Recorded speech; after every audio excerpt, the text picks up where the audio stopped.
Hello.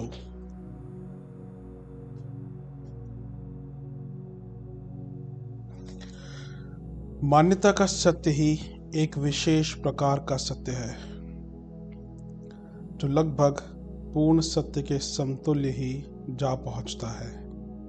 हो सकता है कि पुराना मत बदलने पर पूर्वाग्रह युक्त सभी तर्क गलत भी प्रतीत होने लगे, पर जब तक उन पर हठ धर्मता का आवरण है तब तक तो वे उनकी अपनी दृष्टि में पूर्ण सत्य ही प्रतीत होंगे। न केवल प्रतीत होंगे वरना परिणाम भी वैसे ही प्रस्तुत करेंगे। यह श्रद्धा का क्षेत्र है। श्रद्धा जब सृजनात्मक एवं सघन होती है तब वह जैसी है अपने साथ वातावरण, परिस्थितियां एवं घटनाएं भी बदल कर रख देती है। शंका डायन मनसा भूत की युक्ति पूरी तरह सत्य है। यदि मरघट की समीपवर्ती झाड़ी की मान्यता भूत चुड़ैलों से जुड़ी हुई हो तो उधर से निकलने पर हिलती हुई पत्तियां भी असली डायन की तरह खूंखार प्रतीत होंगी और उस व्यक्ति को भयांकृत कर देंगी। मन में भूत उत्पन्न होना भी उतना ही सत्य है। रात्रि के निविड़ अंधकार में जग रहे व्यक्ति को पूर्व मान्यतानुसार दरवाजों या खिड़कियों का खड़खड़ाना भी भूत द्वारा की गई गड़बड़ी का प्रमाण देता है।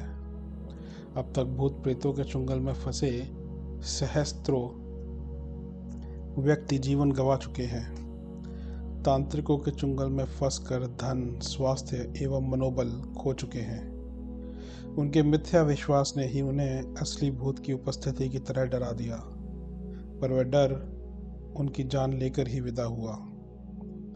भूत वस्तुतः होता है या नहीं, यह शोध का विषय है, पर पिछड़े वर्गों में जो भूतोन्माद की बीमारी पाई जाती है उसके मूल में कुछ तो उनके मिथ्या विश्वास ही जड़ जमाए बैठे होते हैं। कुछ अवसर आ पड़ने पर आसपास के वातावरण के कारण भूत रूप में उन पर छा जाते हैं। वे ऐसा व्यवहार करने लगते हैं मानो भूत उन पर सवारी गांठ कर कुछ कहलवा रहा हो या करा रहा हो। यह दुर्भाग्यपूर्ण स्थिति मिथ्या विश्वास पर अवलंबित होते हुए भी रोगी को जीवन भर आतंकित किए रहती है। यह शोधकर्ताओं का विषय है कि वे देखें कि कोई भूत था भी या नहीं। केवल विश्वास और पूर्वाग्रह की स्वसम्मोहित करके रोगी के लिए घातक स्थिति उत्पन्न करने ना लगे। प्रश्न यहाँ शोध का ही नहीं, इसका भी है कि ऐसी स्थिति में फंसे हुए रोगी के प्राण बचाने के लिए क्या किया जाए। उत्तर एक ही है, कांटे से कांटा निकाला जाए। भूत प्रेत भगाने वाले कई तरह के उपचार करते हैं। वह जताते हैं कि भूत को पकड़कर घड़े में या बोतल में बंद कर दिया गया और उसे कहीं जमीन में गाड़ दिया गया है। इससे रोगी को विश्वास हो जाता है कि भूत सचमुच ही नष्ट कर दिया गया एवं उसे राहत मिलती है। यदि रोगी समझदार है और वस्तु स्थिति समझाई जा सकती है तो उसे यह समझाया जा सकता है कि आत्मविश्वास, स्वसम्मोहन कितना जबरदस्त तथ्य है और किसी को भ्रमित कर काया व मस्तिष्क की यह क्या से क्या दुर्गति कर सकता है। फ्रांस के राजा ने मृत्युदंड पाए रोगी को मनोवैज्ञानिक एवं विचित्र ढंग से फांसी दी। उसकी आंखों पर पट्टी बांध दी गई एवं एक पात्र से जल टपकाते हुए सुई चुभोकर कहा कि तुम्हारी एक नस काट दी गई है। जल के गिरने की आवाज़ को उसने इतना स्वाभाविक समझा कि इतना भर कहे जाने पर कि तुम्हारा रक्त धीरे धीरे निकल रहा है, वह भयांकृत होकर मौत को प्राप्त हुआ। एक व्यक्ति को एक जहरीले सांप ने काटा। जिसने देखा उसने कह दिया, जरा सी खरोच भर आई है। बात टल गई। बहुत दिनों बाद उसने भेद खोला कि उसे असली सांप ने काटा था। तुरंत जहरीले सांप के काटे जाने की स्मृति उसे हो आई एवं भयभीत हो वह मर गया। जहर के चढ़ने का प्रश्न ही नहीं उठता था। मंत्र तंत्रों में प्रायः प्रयोक्ता का आत्मविश्वास एवं दृढ़ मनोबल ही काम करता है।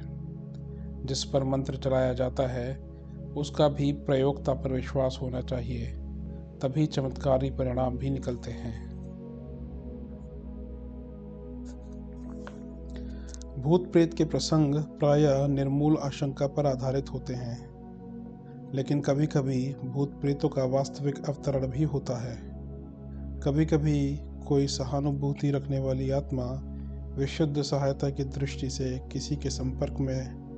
किसी से संपर्क साधती है, पर लोग भूत प्रेत का नाम मात्र सुनकर इतने भयभीत हो जाते हैं कि हितैषी और हानिकारक तक का अंतर नहीं समझ पाते।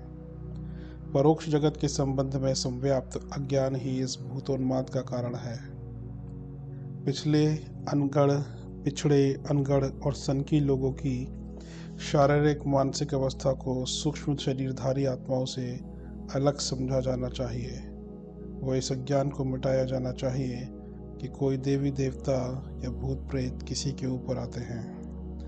मस्तिष्क पर छाया ज्ञान ही हिस्टीरिया के उन्माद रूप में निकलता है, किंतु यदि उत्कृष्टता के मार्ग पर ले चलने वाली सहायक आत्माएं परोक्ष जगत से आदान प्रदान का क्रम स्थापित करना चाहेंगी, तो सदैव श्रेष्ठ परामर्श के रूप में अविज्ञात सहयोग के रूप में वह प्रकट होगा, चाहे उसे अदृश्य होने के कारण देखा या समझा ना जा सके, एवं अविज्ञात या मात्र संयोग का नाम दे दिया जाए। प्रेत बाधा एक चिकित्सा योग्य मनोरोग। भूत बाधा के नाम से प्रचलित एक प्रकार के आवेश का लक्षण एवं प्रभाव ऐसा होता है जिसे देखते हुए उसे बहानेबाजी या सनक भी नहीं कहा जा सकता।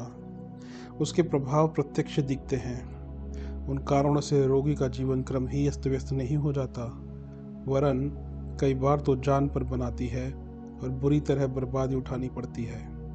ऐसी दशा में उसे झुठलाया कैसे जाए? कोई क्यों ऐसी बहानेबाजी करेगा जिससे उसे कष्ट सहना और बहुत कुछ गंवाना पड़े?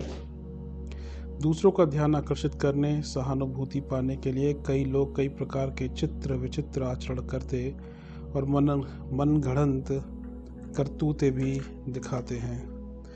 इसमें प्रेत बाधा का खेल भी शामिल हो सकता है, पर हर परिस्थिति में यह बात सही नहीं होती। कई बार कई लोग इस संकट में बुरी तरह फंसे पाए जाते हैं। फिर ऐसे उपद्रव या आक्रमण प्रेत ही करते हों, आवेश या उन्माद खड़े करते हों, यह बात प्रेत विज्ञान से प्राप्त जानकारियों से सर्वथा भिन्न है। मृतात्माओं का अस्तित्व होना तथा उनका व्यक्ति विशेष के साथ संबंध जुड़ना एक बात है, उन्माद या आवेश आना अथवा आवेशग्रस्त का असाध्य रोगी की तरह विपत्ति में फंस जाना सर्वथा दूसरी। फिर यदि प्रेत आवेश सचमुच ही होता है तो फिर वह पिछड़े लोगों या क्षेत्रों में ही क्यों पाया जाता है? समझदार लोगों में वैसा कुछ क्यों नहीं होता? ये प्रश्न ऐसे हैं जो अपना निश्चित समाधान मांगते हैं। इस संदर्भ में विज्ञजनों ने लंबी खोजों के बाद इस स्थिति को अचेतन मन की विलक्षण विकृति कहा है। ऐसी या इससे मिलती जुलती विकृतियां संसार भर में देखी गई हैं, जिन्हें कोई चाहे तो प्रेत बाधा भी कह सकता है। शारीरिक रोगों की बढ़ोतरी के इस युग में मानसिक रोगों का भी चित्र विचित्र किस्में निकलती जाती हैं। उन्माद आमतौर से उसे कहा जाता है जिसमें व्यक्ति सामान्य लोक व्यवहार और चिंतन की मर्यादाओं का व्यतिक्रम करके कुछ भी सोचने और कुछ भी करने लगे। ऐसे लोग कई बार निष्क्रिय हो बैठते हैं, कई बार आक्रामक रुख अपनाते हैं, कुछ घर छोड़कर कहीं भी चले जाते हैं और कुछ भी करते हुए इधर उधर भटकते हैं। किंतु अब नए किस्म के उन्मादों में ऐसी धाराएं भी जुड़ी हैं जिनमें व्यक्ति सामान्यतः लोक व्यवहार निभाता है, पर कभी कभी आवेश बढ़ाता है और नशेबाजों की तरह अपनी पूर्व धारणा की अभिव्यक्ति करने लगता है। इन्हें एक विशेष प्रकार की सनके कहा जा सकता है जो यदा कदा उभरती हैं, और कुछ ऐसी भी होती हैं जो स्वभाव में अपने लिए स्थान बना लेती हैं।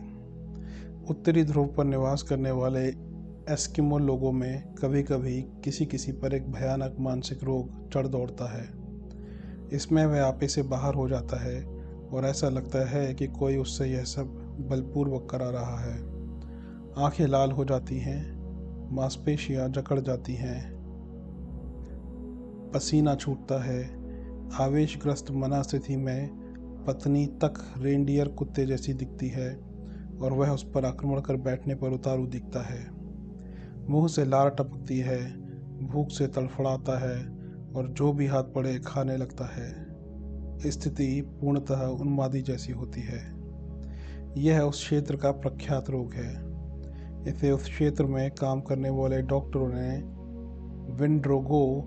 विंड्रैगो नाम दिया है। यहाँ के निवासी इसे हिमदानव का आक्रमण कहते हैं। विश्वास करते हैं कि यह उस क्षेत्र के अधिष्ठाता का आक्रमण है, जो भूखा होने पर किसी को भी क्षुधा निवृत्ति के लिए चुन सकता है। जिसे पकड़ता है उसे फिर जीवित नहीं छोड़ता।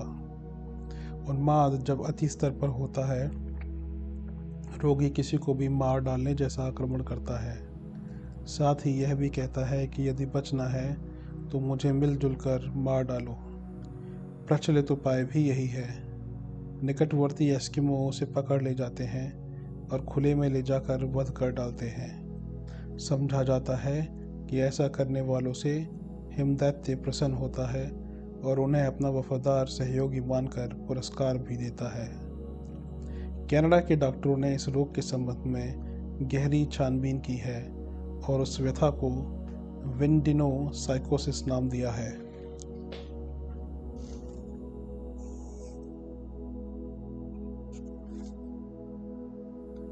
कुछ समय यह रोग मध्य कनाडा और उत्तरी अमेरिका तक पहुंच गया था, पर अब उसकी रोकथाम के उपाय अपनाए गए हैं तो स्थिति क्रमशः सुधरती जा रही है और घटनाक्रमों का अनुपात कम होता जा रहा है। मानस रोगों के प्रत्यक्ष कारणों में व्यक्तिगत दुश्चिंतनों, अरुचिकर सामाजिक प्रचलनों, अनपेक्षित दबावों को प्रमुख माना जाता है। अब उसी श्रृंखला में एस्किमो संपर्क के वैज्ञानिकों ने एक कड़ी और जोड़ी है। चुंबकीय उभारों द्वारा व्यक्ति विशेष पर पड़ने वाले प्रभावों की। वे कहते हैं ध्रुव क्षेत्र की तरह ही कुछ अन्य क्षेत्र भी ऐसे हो सकते हैं जिनकी भौगोलिक एवं वातावरण संबंधी चुंबकीय परिस्थिति किन्हीं पर अतिरिक्त प्रभाव डाले और उसे इस प्रकार उन्माद में जकड़ दे। साइकोलॉजिस्टों और एंथ्रोपोलॉजिस्टों के एक वर्ग ने इसे हिस्टीरिया की तरह छूत स्तर का माना है एवं वंशानुक्रम में पीढ़ी दर पीढ़ी चलने वाले रोगों से इस प्रकार के अनेक मानसिक उन्माद खोजे हैं। भूतोन्मादों के पीछे यही प्रक्रिया काम करती है। वे सर्वत्र नहीं होते, किसी विशेष क्षेत्र या समुदाय में ही उनकी धूम रहती है। वह व्यथा छूत की तरह एक से दूसरे को लगती है। दुखती आंखों को देखने भर से अच्छी आंखें भी दुखने लगती हैं। जुकाम वालों की समीपता से अन्य दुर्बल प्रकृति के लोग भी वैसी ही शिकायत करने लगते हैं। बड़ों को भूत से आक्रांत देखकर छोटों के मन पर भी वह कुहासा जमने लगता है जो अनुकूल अवसर मिलने पर फूट निकलता है। जिनके परिवार मोहल्लों में भूत प्रेतों की घटनाएं होती रहती हैं, उनमें रहने वाले अन्य दुर्बल मनस्थिति के लोग भी अनचाहा अनुकरण करने लगते हैं। कोड़ में खाज की तरह झाड़ फूंक करने वाले और इस मान्यता वालों द्वारा सुनाए जाने वाले कथानकों से प्रभावित ऐसे लोग भी इस व्यथा में फंस जाते हैं जिनकी मानसिक संरचना में उन्माद प्रकट होने की आशंका नहीं की जाती। मलेशिया की महिलाओं में लता नामक भयाक्रांत रोग होता है। यदि उनसे आग में हाथ डालने को कहा जाए तो रोगिणी आग में हाथ डाल देगी। लता के आक्रमण होने पर लोगों ने क्या क्या दुर्व्यवहार उसके साथ किए यह उसे याद रहता है। पश्चिमी चिकित्सक इस रोग को हिस्टीरिया साइकोसिस, न्यूरोसिस तथा ब्रेन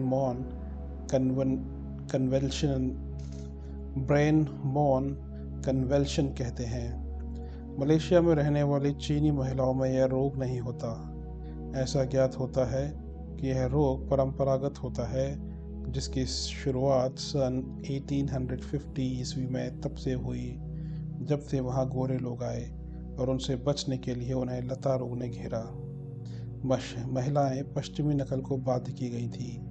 लता मांत्र अंधाधुंध नकल की मानसिक दास्ता का प्रतीक है। मलेशिया का मानस रोग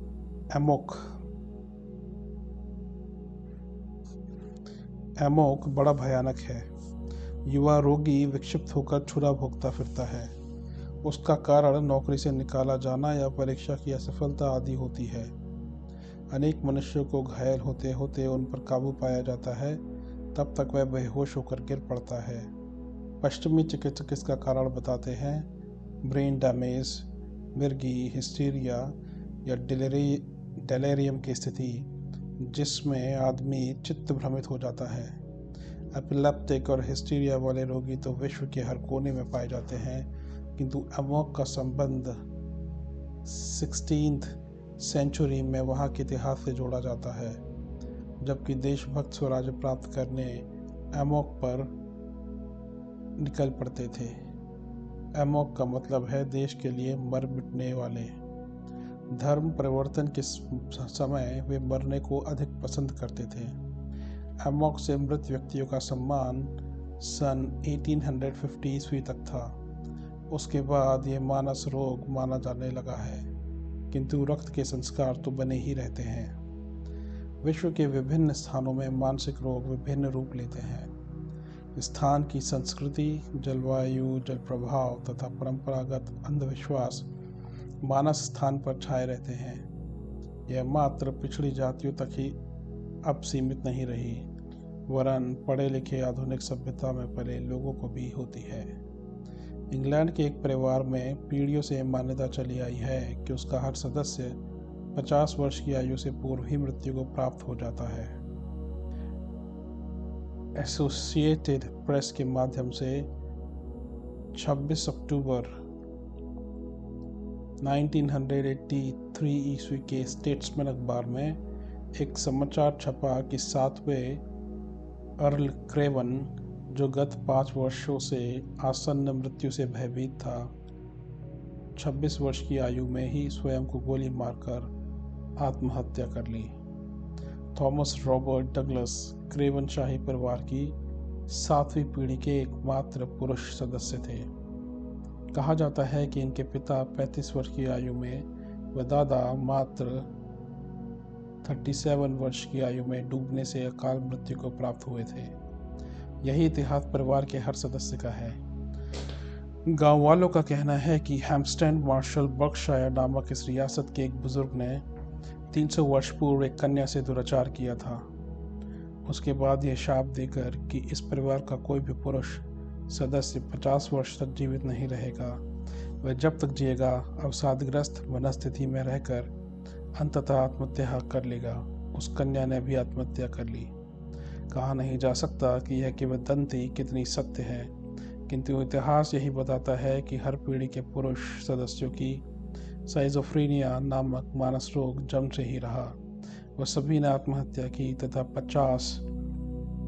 40-45 वर्ष की अवस्था तक पहुंचने के पूर्व ही काल कवलित हो गए। कुछ लोग इसे भय की आत्म सम्मोहन की स्थिति कहते हैं, जिसमें हर व्यक्ति संभाव्य को सच मानकर ही जिया है। वह उसने मानो लोकोक्ति को ही सही सिद्ध करने के लिए आत्महत्या की है। एंथ्रोपोलॉजिस्ट चार्ल्स लिनहाम का कथन है कि पिछड़े क्षेत्रों में पाया जाने वाला मानसिक रोग भूतोन्माद कहा जाता था और उसके प्रति उपेक्षा, व्यंग्य एवं उपहास का ही प्रयोग होता था। अब वह नए रूप से शिक्षित समुदाय में भी नई सनकों और उच्चंगों के रूप में दृष्टिगोचर होने लगा है। इसे भूतवाद की पुरातन पृष्ठभूमि पर नई परिस्थितियों के अनुसार उगा हुआ नए किस्म का पौधा कहा जा सकता है। प्रेत बाधा या भूतोन्माद को ना उपहासास्पद ठहराया जाए और ना उसकी उपेक्षा की जाए। यदि बहानेबाजी पाई जाए तो उसका पर्दाफाश किया जाए, किंतु यदि वस्तुतः कोई उस व्यथा से आक्रांत है तो उसका एक मानसिक रोगी की तरह उपचार किया जाए। खोजने पर जैसे अन्य रोगों के समाधान मिल गए, उसी प्रकार ऐसे विक्षेपों के निराकरण का भी मुक्ति मार्ग मिल सकता है। प्रवाह में बहकर मनुष्य प्रेत पिशाच भी हो सकता है। मनुष्य के भीतर असीम क्षमताओं का भंडार भरा पड़ा है। उसकी संरचना ऐसे तत्वों से हुई है कि असंभव को संभव कर दिखाने वाले पराक्रम कर सकता है। प्रश्न एक ही है कि उस विशिष्टता का उपयोग किस प्रयोजन के लिए किया जाए। साधारण व्यक्ति इस शक्ति भंडार को वासना तृष्णा की पूर्ति के लिए नियोजित करता रहता है। प्रश्न निर्वाह का नहीं, महत्वाकांक्षाओं की ललक का है। निर्वाह तो सभी प्राणी अपने अनगढ़ शरीर और नगण्य से साधनों द्वारा भी थोड़े समय एवं परिश्रम से चला लेते हैं। फिर मनुष्य की शारीरिक मानसिक संरचना तो ऐसी है जिसके द्वारा किया गया कुछ घंटों का परिश्रम ही जीवन यात्रा के आवश्यक साधन जुटाने के लिए पर्याप्त होना चाहिए। जिसकी पूर्ति नहीं हो पाती वह ललक लिप्सा की गहरी खाई ही है, जिसने उचित अनुचित सभी उपायों से पाटने में अहर्निश निरत रहने पर भी काम नहीं चलता। उसका अभाव निरंतर खटकता ही रहता है।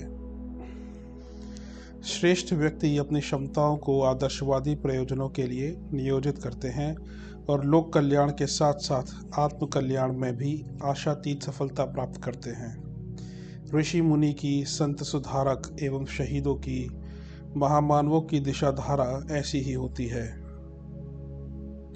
हाथ पैर सभी के एक से हैं, मस्तिष्क के विस्तार भी प्रायः एक जैसा ही है, पर यह दृष्टिकोण का ही चमत्कार है कि जहाँ सामान्य जन पेट प्रजनन मात्र के क्षेत्र में भी अभावग्रस्त और अतृप्त बने रहते हैं, वहाँ उत्कृष्टता अपनाने वाले उतने ही समय साधनों में ऐसा कुछ कर गुजरते हैं जिनका अनंत काल तक स्मरण किया जाता रहे। पेट तो उनका भी है, भरता भी है, परिवार तो उनका भी पलता है। दृष्टिकोण में निकृष्टता भर जाने पर मनुष्य कितना क्रूर और पतित हो सकता है, इसकी भी एक रोमांचकारी अध्याय है। मनुष्य यदि आतंक में रस लेने लगे, सताने में विनोद खोजने लगे, विनाश को ही पराक्रम मानने लगे, तो व्यक्ति को इसी काया में रहते हुए भी पिशाच बनते देर नहीं लगती।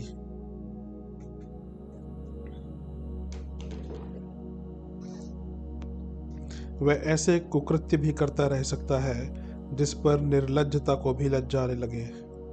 इतिहास में ऐसे क्रूर कर्माओं के अनाचार भी उपलब्ध होते हैं जिनके स्मरण मात्र से रोमांच हो उठता है। 15वीं सदी के ट्रांसिल्वानिया पहाड़ी क्षेत्र का शासक ड्रैकुला अपनी हृदय विदारक नादिरशाही के लिए इतिहास प्रसिद्ध था। इतिहासकारों ने उसे विश्व का सर्वाधिक क्रूर शासक माना तथा नर पिशाच की संज्ञा दी। अपने मनोरंजन के लिए ड्रैकुला नवजात शिशुओं को मारकर उनकी माताओं के सीने में जुड़वा देता था।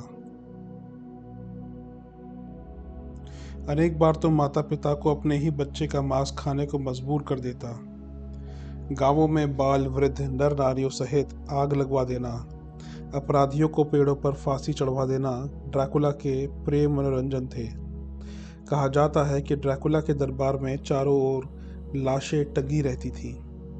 एक बार उसके मंत्री ने निवेदन किया कि लाशों को कहीं अन्यत्र टंगवाया जाए क्योंकि उनसे असहनीय बदबू आती है। इस पर ड्रैकुला ने अपने सैनिकों को आदेश दिया कि इसे भी एक खूंटे पर थोड़ी ऊंचाई पर जिंदा ठोक दिया जाए। गलती के लिए क्षमा याचना करने के बावजूद भी उस कठोर का पाषाण हृदय पिघला नहीं। उसने अपने जीवन में कितने व्यक्ति इसी क्रूर तरीके से मारे, इसकी कोई गिनती नहीं। उसका स्वयं का अंत भी ऐसे ही विभत्स ढंग से हुआ। 15वीं शताब्दी में तुर्की के सुल्तान मोहम्मद द्वितीय ने अरब और मिस्र के नगरों में ऐसा कत्लेआम मचाया कि नगरों की गलियां लाशों से पट गईं। ट्यूनीशिया और अल्जीरिया में भी इनकी उस्मानी जातियां फैली हुई थी और अपनी निर्दयता के लिए प्रसिद्ध थी। मान्यता है कि गुलामी की प्रथा का आरंभ इन्हीं के द्वारा किया गया। मोहम्मद तुगलक के विषय में कहा जाता है कि उसके अत्याचार से पीड़ित लोग अपने घर द्वार त्याग कर जंगलों में छिपने लगे। सल्तनत काल में नृशंसता निर्दयता चरम सीमा पर थी। दूसरी ओर आतंकवादियों ने अपना कुचक्र अलग फैला रखा था। अपने भोग विलास के लिए बड़े से बड़े कुकृत्य करने में कुछ भी उठा नहीं रखा था। मुगल काल के कई शासकों एवं मंचूरियन शासक चंगेज खां से संबंधित ऐसे अनेक प्रसंगों का विवरण मिलता है जिनमें क्रूरतम अत्याचार किए गए। मैसेच्युसेट्स निवासी कुर्टेन बचपन से ही अपराधी प्रवृत्ति का था। अपराध कर्म करते करते उसका संबंध अपराधियों के संगठन से हो गया। अपराधी दल के सरदार ने उसके जघन्य अपराध करने की चरम सीमा की परीक्षा लेनी चाहिए तो उसने एक अबोध जीवित बालक को नदी की वेगवती धारा में फेंक कर दी। दूसरा बालक बहते बालक को बचाने दौड़ा तो उसे भी झपट कर कोटेन ने डुबा दिया। उसका आतंक बढ़ने लगा। हत्या उसका व्यसन बन गया। अब वह रक्त पिपासु की भूमिका निभाने लगा। तड़पते बच्चों को देखकर खुशी से नाच उठता। बालक ना मिलने पर भेड़े कुत्ते बकरी के बच्चों पर यही प्रयोग करता।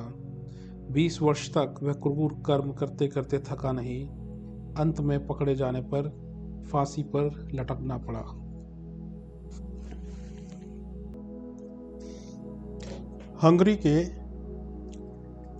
हंगरी के सिल्वेस्टर मटुस्का को नरपिशाच के रूप में जाना जाता है। वह एक प्रख्यात कंपनी का मालिक था। अपार धन और वैभव के रहते भी उसकी पिशाच वृत्ति इसी में आनंद पाती कि लोगों को तड़पा कर मारा जाए, उजाड़ा जाए, घायल और अपंग बना दिया जाए। उसे रेल दुर्घटनाएं कराकर लोगों को आहत होते देखकर बहुत हर्ष होता था। उसने अपने जीवन काल में अनेक दुर्घटनाएं कराईं, हजारों मृत्यु के मुंह में धकेले, बेसहारा और अनाथ किए। अंत में एक दुर्घटना कराते समय पकड़ा गया और फांसी पर लटका दिया गया। रोम सम्राट नीरो को भी नर पिशाचों की श्रेणी में रखा जाता है। नृशंसता उसे अपनी मां से मिली। रोम की गद्दी हाथ लगते ही नीरो के कुछ संस्कारों को जैसे खाद पानी मिल गया हो। निरपराधों तक को तड़पा कर मार डालने में उसे आनंद आता। नीरो की गणना अधपगले सन की शासकों में की जाती है। उसकी आज्ञा की अवहेलना सीधे मृत्यु का ग्रास बनने को मजबूर करती।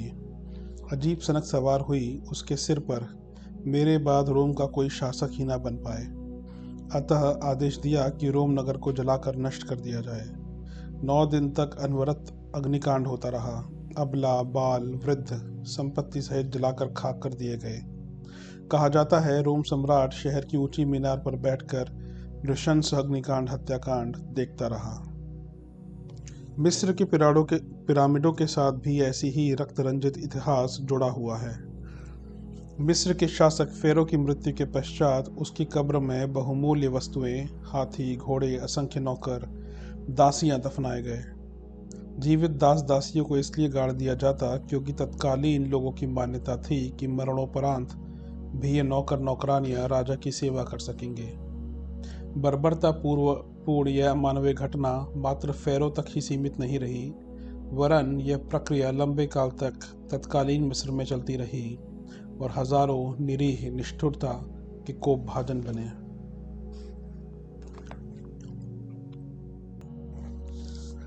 मोहम्मद बिन तुगलक ने अपने राज्यकाल में लगान 10 गुना से 20 गुना कर दिया।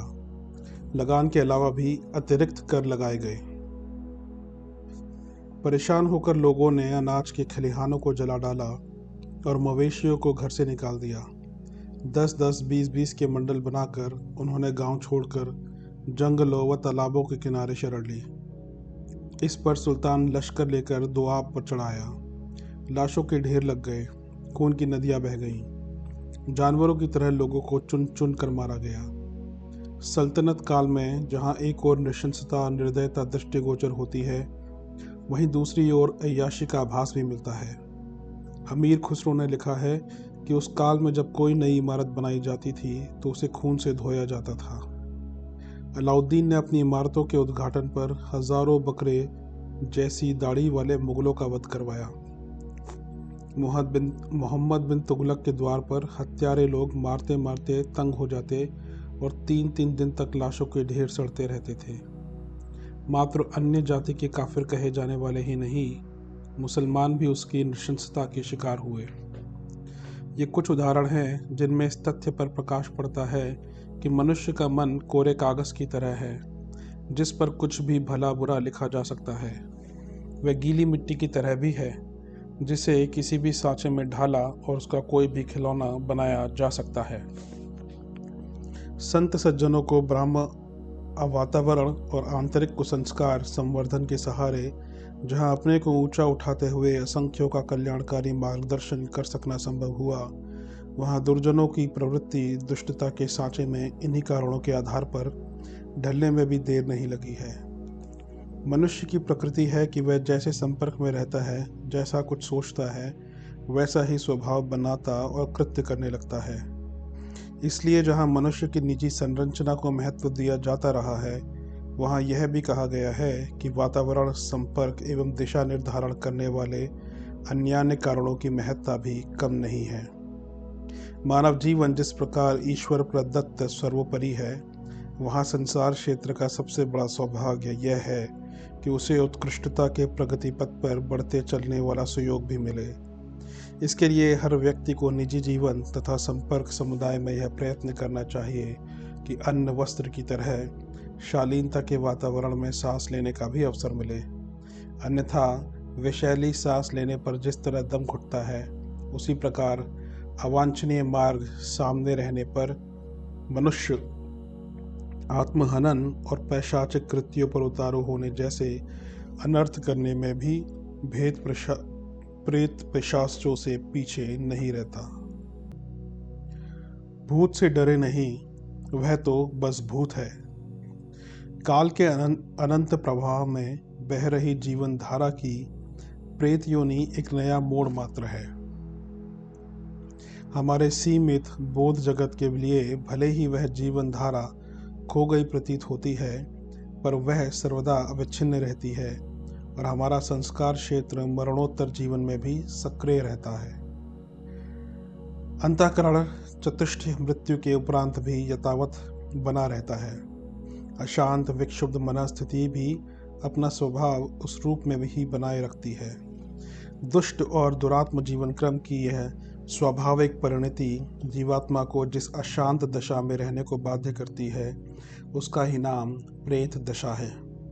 अपनी दुर्दशा से सामान्यतः प्रेतों को दुख ही होता है, पर अत्यंत कलुषित अनाचारी व्यक्तियों की हिंस्र मनोवृत्तियां प्रेत जीवन पाकर भी अपनी क्रूर आकांक्षाओं की पूर्ति करना चाहती हैं और लोगों को अनायास सताती रहती हैं, पर अपना आतंक वे उन्हीं पर जमाती हैं जिनका आत्मबल अविकसित हो।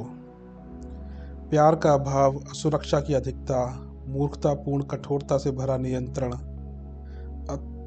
अत्यांतिक चिंता, कुसंग से उत्पन्न विकृतियां व्यक्ति के विकास क्रम को जब बालकपन से ही तोड़ मरोड़ देती हैं, तो आत्मबल का सम्यक विकास नहीं हो पाता। ऐसी विघटित मनस्थिति ही प्रेतात्माओं को अपना उपयुक्त क्रीड़ा क्षेत्र लगा करती है। प्रेतात्माएं उसे अपना क्रीड़ा क्षेत्र ना भी बनाए तो क्या, मनोविकृतियों का झुंड एकत्र होकर मानसिक रोगों का रूप ले लेता है या अन्य प्रकार से उन्मत्त आचरण के लिए प्रेरित व बाध्य करता है।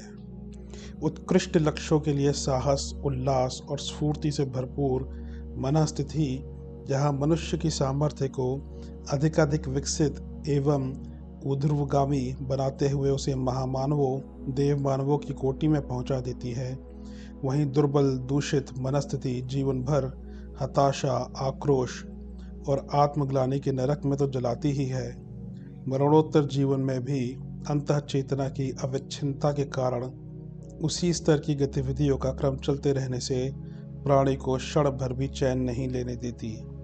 लेकिन इससे भी महत्वपूर्ण तथ्य यह है, यह अशांत आत्माएं या मनोदशाएं उन्हीं लोगों पर अपना त्रासपूर्ण प्रभाव डाल सकने में समर्थ हो पाती हैं जिनकी स्वयं की मनस्थिति दुर्बल व विशृंखल हो। सर्वप्रथम तो भूत बाधा के यथार्थ होते हुए भी यह तथ्य निरंतर स्मरणीय है कि भूत बाधाओं के किस्से कहानियों में लगभग 3/4 तो निस्सार गप्पे होती हैं। शेष 1/4 में भी अधिकांश भ्रांति और अज्ञानता के आवरण में लिपटी होती हैं। अंधविश्वासी शंकालु लोग वास्तविक शारीरिक मानसिक रोगों को भी भूत बाधा मान बैठते हैं और उचित उपचार ना कराकर इधर उधर भटकते रहते हैं तथा सब कुछ गवा बैठते हैं। शंका, डायन, मनसा, भूत। संशय को स्वीकार कर लेने पर मस्तिष्क का पहिया उन्हीं आशंकाओं के समर्थन में चलने लगता है और चित्र विचित्र कल्पनाएं अवास्तविक को भी तथ्य जैसा मानने लगती हैं। शंका, डायन, मनसा, भूत की उक्ति अक्षरशः सत्य है। किसी निर्दोष महिला पर अपनी कुशंकाओं का आरोपण करके उसे डाकिन, चुड़ैल, जादूगरनी आदि के रूप में भयानक देखा जा सकता है। डायनों का अस्तित्व पूर्णतः संदिग्ध है, किंतु कुशंकाओं के खेत में असंख्यों एक से एक भयानक डायनों का उत्पादन निरंतर होता रहा है। आश्चर्य इस बात का है कि ये मनगढ़ंत डायने हानि उतनी ही पहुंचा देती हैं जितनी कि कोई वास्तविक डायन रही होती और उसने पूरे जोर शोर से आक्रमण किया होता। मनसा, भूत की उक्ति में संकेत है कि मन से भूत उत्पन्न होते हैं। पीपल के पेड़ पर, बरगद में, खंडहरों में भूत प्रेतों के किले बने होने और वहां से उनके तीर चलते रहने की मान्यता असंख्य अंधविश्वासों के मनों में जड़ें जमाए बैठी रहती हैं। सभी जानते हैं कि जड़ों में दौड़ने वाला रस पत्र, पल्लव, पुष्प, फल आदि के रूप में विकसित होता रहता है। आशंकाजन्य भय भीरुता की जड़ें यदि अचेतन मन में घुस पड़ें तो उतने भर से भूतों की अपनी अनोखी दुनिया बन पड़ेगी और उस सेना के आक्रमण की अनुभूति घिघी भगा देने वाला त्रास देती रहेगी।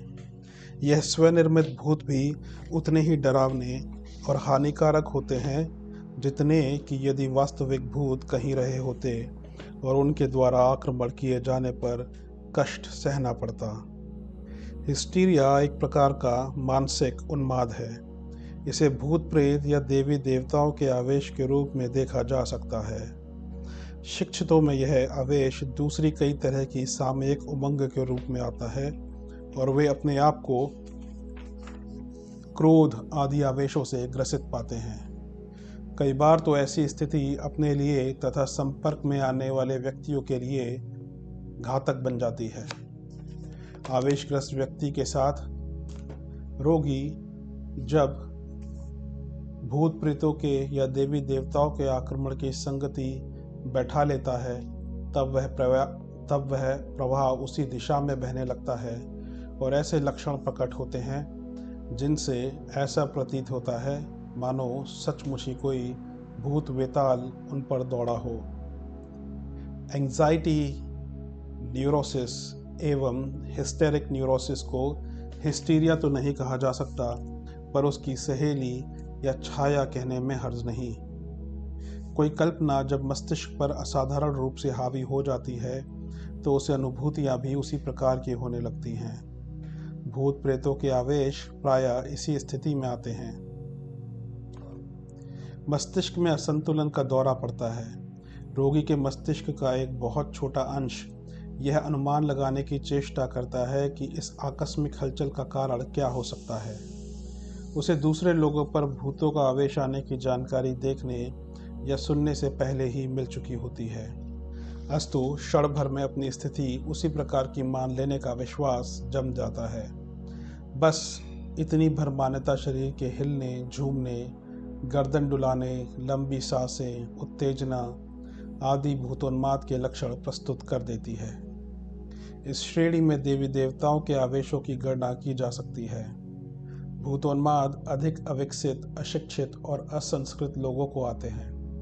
उनमें भय, आक्रोश का बाहुल्य रहता है और हरकतों में निम्न स्तर की स्थिति टपकती है, जबकि देवोन्माद में अपेक्षाकृत सज्जनता एवं शिष्टता की मात्रा अधिक रहती है। आवेश एवं वार्तालाप भी ऐसा ही होता है मानो कोई देव स्तर का व्यक्ति कर रहा हो। जिन लोगों ने देवी देवताओं की चर्चा अधिक सुनी है, स्वयं उस पर विश्वास करते हैं, उनका मस्तिष्क आवेश की स्थिति में अपनी कल्पना साथ ही हरकतें भी उसी स्तर की बना लेता है। वस्तुतः इन आवेशों में देव स्तर सिद्ध करने वाली कोई प्रामाणिकता नहीं होती। स्तर के अनुरूप इनका वर्गीकरण भूतोन्माद या देवोन्माद के रूप में किया जा सकता है, पर उनके बीच कोई बड़ा भेद नहीं होता। आयुर्वेद ग्रंथों में भूतोन्माद की कितनी ही शाखा प्रशाखाओं का वर्णन है। उसे रोग की संज्ञा दी गई है और उपचार विधि बताई गई है। वस्तुतः उसे उन्माद का यदा कदा आने वाला दौरा ही कह सकते हैं। आवेश गहरा हो तो रोगी के अवयव ही उत्तेजित होते हैं और वह उन्मत्तों जैसी हरकतें करता है, किंतु यदि दौरा हल्का हो तो एक प्रकार से नशे जैसी स्थिति बन जाती है। भूत का व्यक्तित्व अपने ऊपर थोप कर ऐसी ही बातें करता है मानो वह सचमुच ही भूत की स्थिति में पहुंच गया हो। भूत को जो कहना चाहिए सो ही वह कह रहा है। यह कथन क्रमबद्ध होता तो उसकी संगति बैठती, पर होता सर्वथा काल्पनिक है। भोले लोग उसे तथ्य मान बैठते हैं और उन्माद की स्थिति में जो कहा गया था उसी पर विश्वास करके वैसा ही करने या मानने लगते हैं। कई मनुष्यों की ऐसी आवाज़ें सुनाई पड़ती हैं मानो किसी ने उनसे कुछ बात जोर देकर कही है। लगता है उन्होंने वैसा सुना है। किसी किसी को ऐसा लगता है कोई भीतर से बोल रहा है, पेट में बैठकर या सिर पर चढ़कर कुछ बता रहा है। इस बीमारी को हैवी फ्रेनिक साइजोफ्रेनिया कहते हैं। भूत प्रेतों के देवी देवताओं के संदेश, आवाहन, आदेश प्राय इसी प्रकार के होते हैं। प्रेमी और प्रेमिकाओं को इसी प्रकार की अनुभूतियां होती हैं, मानो उनका प्रिय पात्र सामने खड़ा कुछ इशारे कर रहा है या कुछ कह रहा है। जिनके प्रियजन जल्दी ही मरे हैं उनका वियोग निरंतर छाया रहता है। उन्हें भी झपकी आते ही मृतात्मा निकट आकर कुछ करती कहती दिखाई पड़ती है। भक्त लोगों को उनके इष्ट देव भी ऐसे ही कुतूहल वर्धक परिचय देते हैं।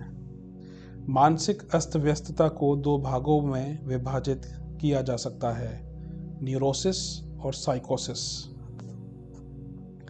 न्यूरोसिस वह स्थिति है जिसमें मनुष्य अंट शंट सोचता और आएं बाएं बोलता है। बेकार की चिंताएं और बेसिर पैर की कल्पनाएं उसे हैरान करती रहती हैं। चिंता में डूबा, आशंकाओं से ग्रसित, भयभीत एवं असंभव चिंतन के घोड़े दौड़ाते हुए उसे आए दिन देखा जा सकता है। कभी कुछ सनक सवार रहती है। साइकोसिस इससे आगे की और भी अधिक बिगड़ी हुई स्थिति है। उसमें व्यक्ति पूर्ण रूपेण से तो नहीं, पर किसी विशेष समय, परिस्थिति, घटना, वर्ग या व्यक्ति के संबंध में उसके मन में कुछ ऐसे भले बुरे आग्रह जम जाते हैं जिनका वास्तविकता के साथ बहुत कम संबंध होता है। उसकी अपनी कल्पना और मान्यता एक अलग स्वप्न लोक रच लेती है तथा वह उन्हीं में खोया रहता है। भूत बाधाओं के अनेक किस्से वस्तुतः मानसिक रोगियों के बारे में फैली भ्रांति का परिणाम होते हैं। उनका सही उपचार करना चाहिए, अन्यथा रोग पीड़ित स्वजनों से असमय ही बिछुड़ना पड़ जाता है और दोष भूतों को लगता है। भूत बाधाओं के वास्तविक स्वरूप को समझना चाहिए। साथ ही यह तथ्य भी हृदय में भली भांति अंकित कर लेना चाहिए कि वास्तविक भूत बाधाएं भी दुर्बल चित्त लोगों के सामने ही उपस्थित होती हैं। प्रेतात्माएं हर किसी के संपर्क में नहीं आती। वे दुर्बल मनोभूमि के व्यक्तियों को चुनौती देती हैं और उन्हीं को अपना वाहन बनाती हैं। मनस्वी लोग सदा जागरूक रहते हैं। विजातीय तत्वों से लड़ने के लिए जिस प्रकार रक्त के श्वेत कण अपनी संघर्षशीलता का परिचय देते हैं, ठीक उसी प्रकार प्रतिभा और प्रखरता के धनी अपनी साहसिकता के बल पर प्रेतात्माओं को समीप नहीं आने देते। आती हैं तो उन्हें धकेल कर दूर फेंक देते हैं।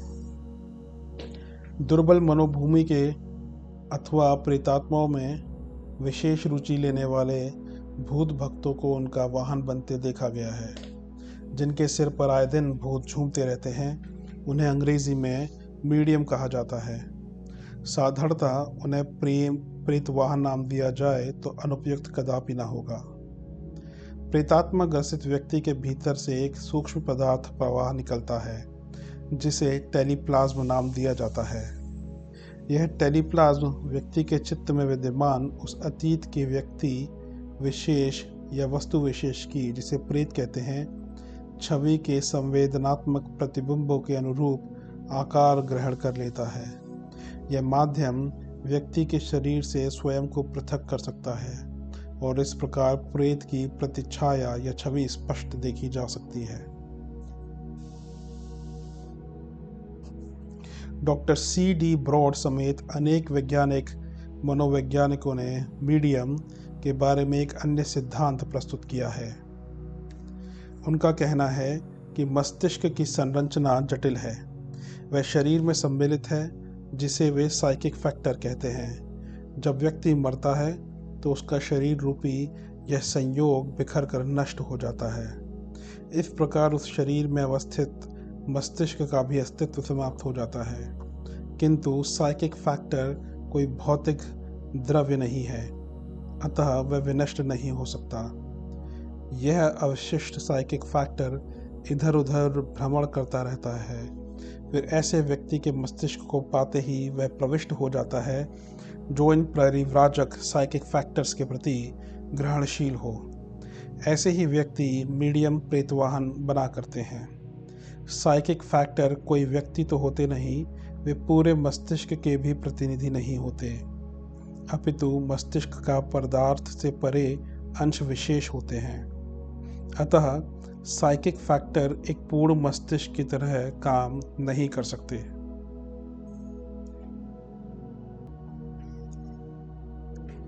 प्रेतात्मा के नाम पर घटित होने वाली अगणित घटनाओं में से प्रायः आधी ऐसी होती हैं जिन्हें आवेशग्रस्त मस्तिष्क के रोगों की संज्ञा दी जा सकती है। उन्माद के, स्नायु दुर्बलता के, भीरुताजन्य आत्महीनता के, दबे असंतोष की प्रतिक्रिया के कितने ही कारण ऐसे होते हैं जिनसे मनुष्य की मानसिक स्थिति गड़बड़ा जाती है। उस स्थिति में शरीरगत और मनोगत जो तनाव बढ़ता है वह एक प्रकार के कंपन, रोमांच, ज्वर एवं आवेश जैसा होता है। ऐसे विचित्र रोग पहले अनुभव में नहीं लाए थे। अस्तु उसकी सीधी तुक प्रेत आक्रमण से लगा ली जाती है। रोगी के मन में यही मान्यता दृढ़ होती है और दर्शकों संबंधियों में से अधिकांश प्रेत उपचार के सरंजाम इकट्ठे करके रोगी की भ्रम ग्रस्तता को पूरी तरह परिपुष्ट कर देते हैं। आमतौर से प्रेत आक्रमण इसी स्तर के होते हैं। संस्कार जगत में प्रेतात्माओं का आतंक अंकित रहा तो आवेशग्रस्त रुग्ण व्यक्ति अपनी स्थिति की संगति भूत प्रेतों, देवी देवताओं के आक्रमण के साथ बैठाकर उसी प्रभाव में स्वयं को बहाने लगता है। इससे ऐसे लक्षण प्रकट होते हैं मानो सचमुच ही कोई भूत वेताल उस व्यक्ति को दबोच बैठा हो। वस्तुतः ये एंग्जाइटी न्यूरोसिस तथा हिस्टेरिक न्यूरोसिस की स्थिति होती है।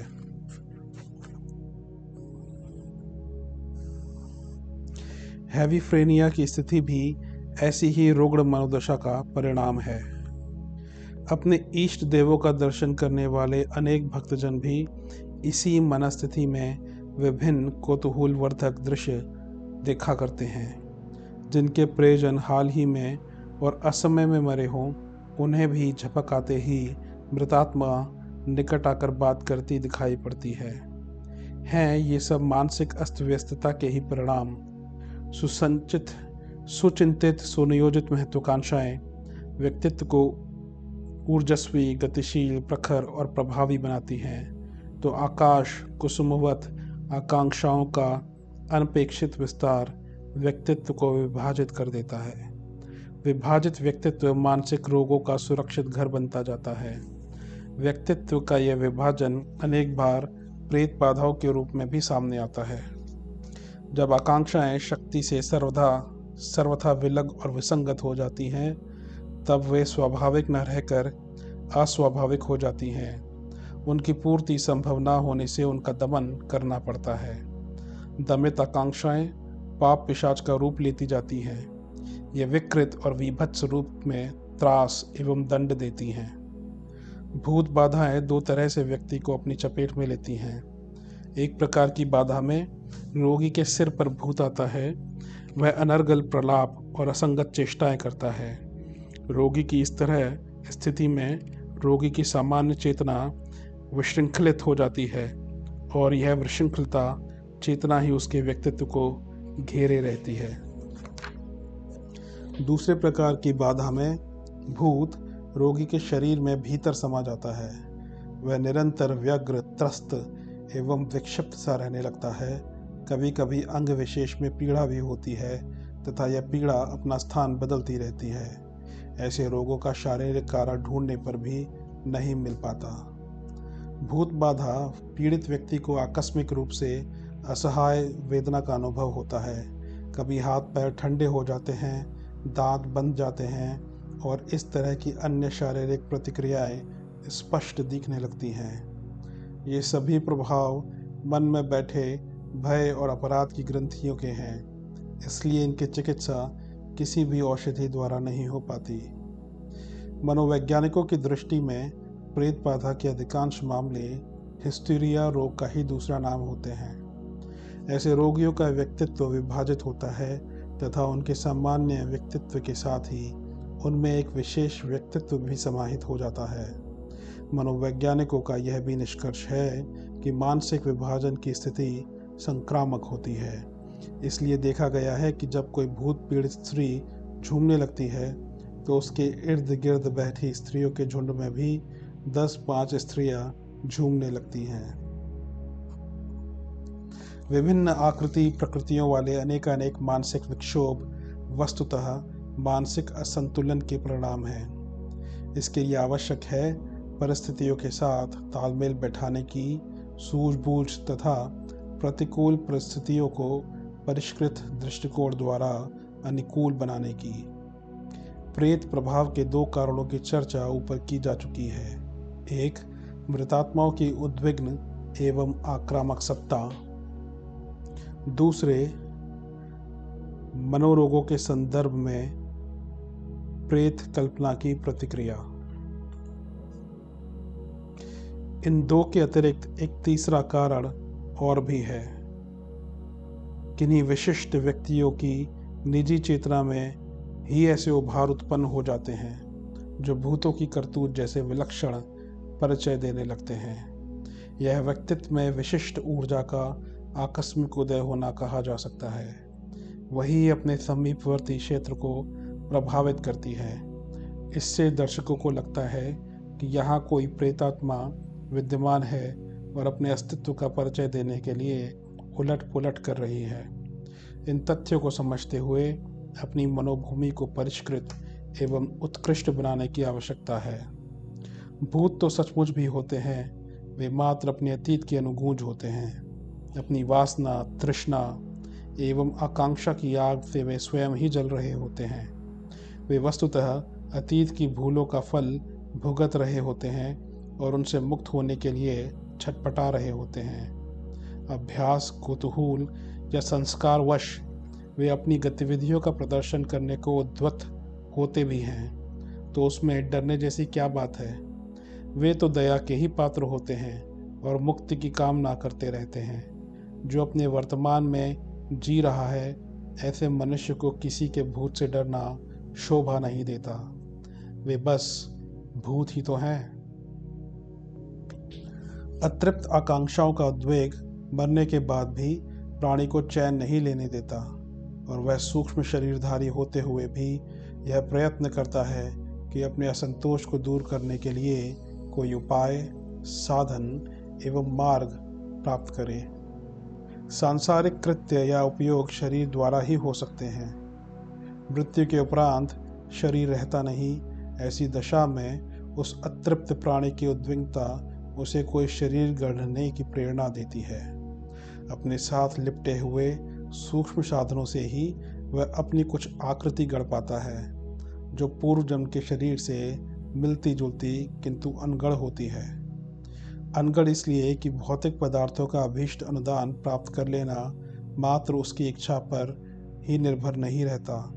उसके लिए प्रकृति का सहयोग और ईश्वरीय विधि व्यवस्था का समर्थन भी चाहिए।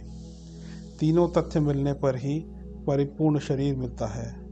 किंतु मृतक को एकाकी प्रयत्नों तक ही सीमित रहना पड़ता है।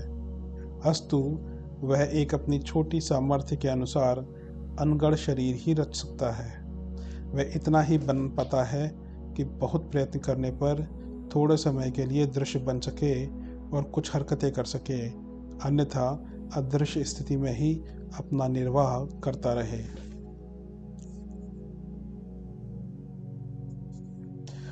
भूत अपनी इच्छा पूर्ति के लिए किसी दूसरे के शरीर को भी माध्यम बना सकते हैं। उसके शरीर से अपनी वासनाओं की पूर्ति कर सकते हैं, अथवा जो स्वयं करना चाहते थे वह दूसरों के शरीर से करा सकते हैं। कुछ कहने या सुनने की इच्छा हो तो वह भी अपने वशवर्ती व्यक्ति द्वारा किसी कदर पूरी करते देखे गए हैं।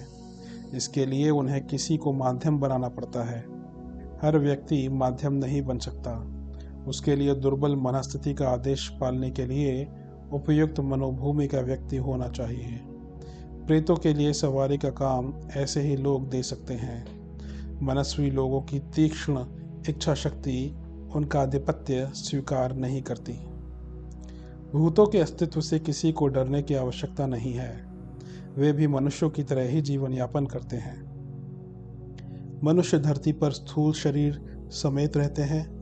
तुलनात्मक दृष्टि से उनकी सामर्थ्य और साधन जीवित मनुष्यों की तुलना में कम होते हैं, इसलिए वे डराने के अतिरिक्त और कोई बड़ी हानि नहीं पहुंचा सकते। डर के कारण कई बार घबराहट, चिंता, असंतुलन जैसी कठिनाइयां उत्पन्न होती हैं। भूतोन्माद में यह भीरुता और मानसिक दुर्बलता ही रोग बनकर सामने आती है। वे जिनसे कुछ अपेक्षा करते हैं उनसे संपर्क बनाते हैं और अपनी अतृप्तिजन्य उद्विग्नता के समाधान में सहायता चाहते हैं। संपर्क का यह अनभ्यस्त अजूबापन ही प्रायः डर जाने का मुख्य कारण होता है। भूत प्रेत कहने से ऐसे अदृश्य मनुष्यों का बोध होता है जिनका स्थूल शरीर मर चुका है। लोगों का मोटा ख्याल है कि मरने के बाद आदमी भूत बनता है। यह बात सभी मृतकों के ऊपर लागू नहीं होती। बहुत से मनुष्य मोक्ष प्राप्त करते हैं, कुछ स्वर्ग चले जाते हैं, कुछ विश्राम की मधुर निद्रा में सो जाते हैं। बहुत थोड़े प्राणी ऐसे होते हैं जिन्हें भूत बनना पड़ता है। आर्ष ग्रंथों में प्रेत शब्द निंदा सूचक अर्थ के साथ व्यवहृत हुआ है। इसे पाप योनि माना गया है। तीव्र वासनाओं की उग्रता के कारण जीव परलोक यात्रा की स्वाभाविक श्रृंखला को तोड़ देता है और आगे बढ़ने की अपेक्षा पीछे लौट पड़ता है। सूक्ष्म लोक में विश्राम लेकर कृत कर्मों का फल भोगते हुए नवीन जन्म लेने के स्थान पर पिछले जन्म की ओर वापस चलता है। पूर्व जीवन से अथवा किसी प्रियजन से अत्यधिक मोह होने के कारण या किसी ईर्ष्या द्वेष में अनुरक्त होने पर वह मृतात्मा जहाँ का तहाँ ठहर जाती है।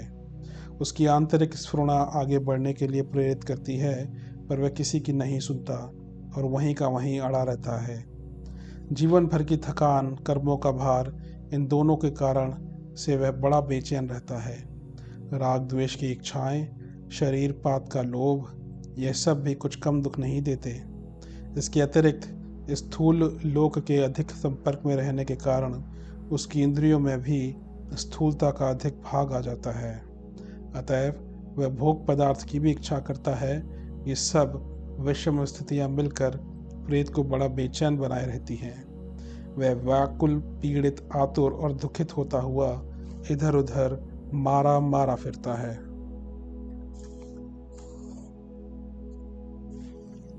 ऐसी घटनाएं हमारे सुनने में आती हैं कि अमुक स्थान पर भूत रहता है, बीमार कर देता है, पत्थर फेंकता है या अन्य उपद्रव करता है।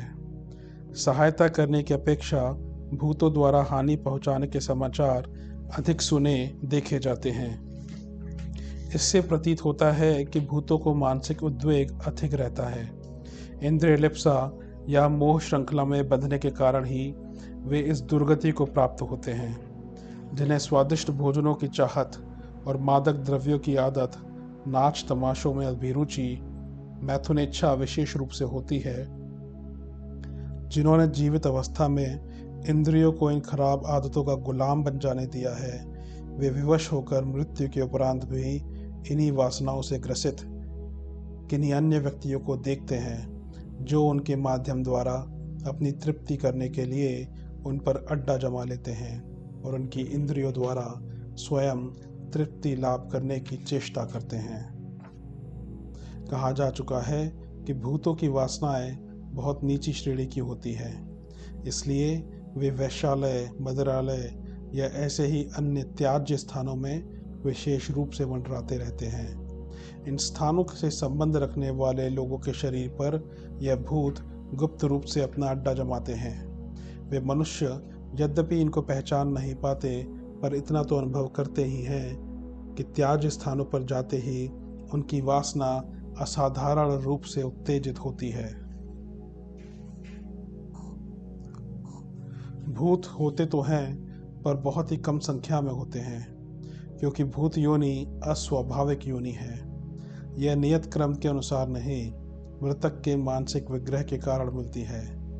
भूत कभी कभी अपना थोड़ा बहुत परिचय देते हैं, अन्यथा जन समाज से दूर किन्हीं एकांत स्थानों में अपनी वेदना छिपाए पड़े रहते हैं। विक्षिप्त दशा में होने के कारण वे कोलाहल से दूर रहना ही पसंद करते हैं।